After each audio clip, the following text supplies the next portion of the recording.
And welcome back. You're still watching Beautiful Day. This is Weather HQ. We'll take a look at the global weather. Now, a massive 8.8 magnitude earthquake struck off Russia's Kamchatka Peninsula, triggering tsunami warnings and evacuations across the Pacific. Now, in Russia, waves of up to 4 meters flooded the Severokurilsk and damaged coastal areas. A volcano in Kamchatka also erupted shortly after the quake. Nearly 2 million people in Japan, including in Hokkaido, were told to evacuate. One fatality was reported, and the Fukushima nuclear plant was temporarily evacuated. Chile and Easter Island enforced beach evacuations with authorities on high alert. Over in Colombia, alert level in Tumaco was downgraded, but residents remain cautious. In the Galapagos Islands, Ecuador evacuated beaches and closed parks. Peru shut down more than 60 ports. Meanwhile, in Hawaii, experience of coastal traffic jams before the alert was downgraded. Flights in and out of Maui were suspended. Indonesia, Palau, French Polynesia, and Taiwan also took precautionary measures, evacuating coastal towns and advising residents to stay away from the shore.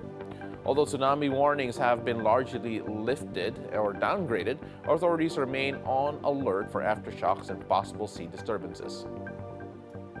After a strong earthquake near Russia, tsunami warnings were raised across the Pacific, including the Philippines.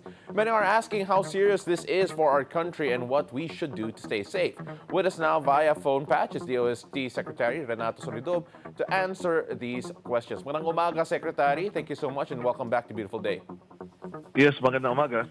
Secretary, let's start off first with the earthquake at yung mga warnings po dito sa Pilipinas. How affected will the Philippines be? Are there any advisories put up by a DOST when it comes to the tsunami?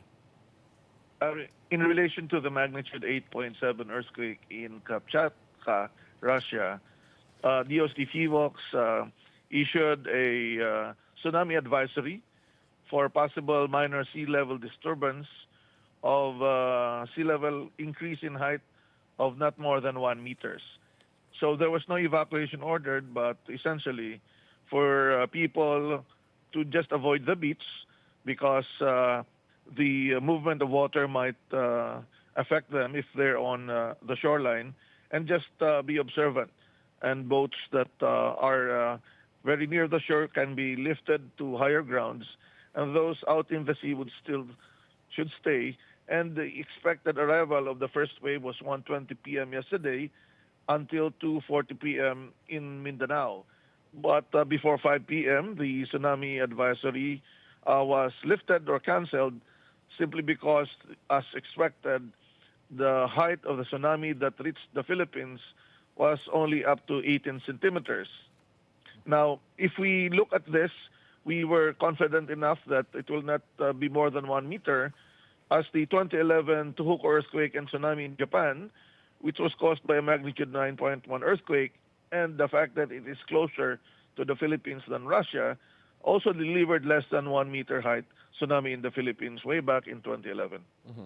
Secretary, can we talk about yung mga warning systems ng DOST and FIVOX when it comes to tsunami warnings in the future? Na-mention niyo po that in the past there has been another episode wherein we did have tsunami warnings based on that last earthquake in Japan. Ano po ang proseso dito sa Pilipinas to make sure that warnings in the future are also as accurate?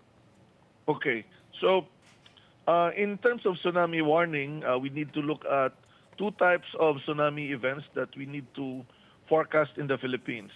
The first would be tsunamis coming from other countries.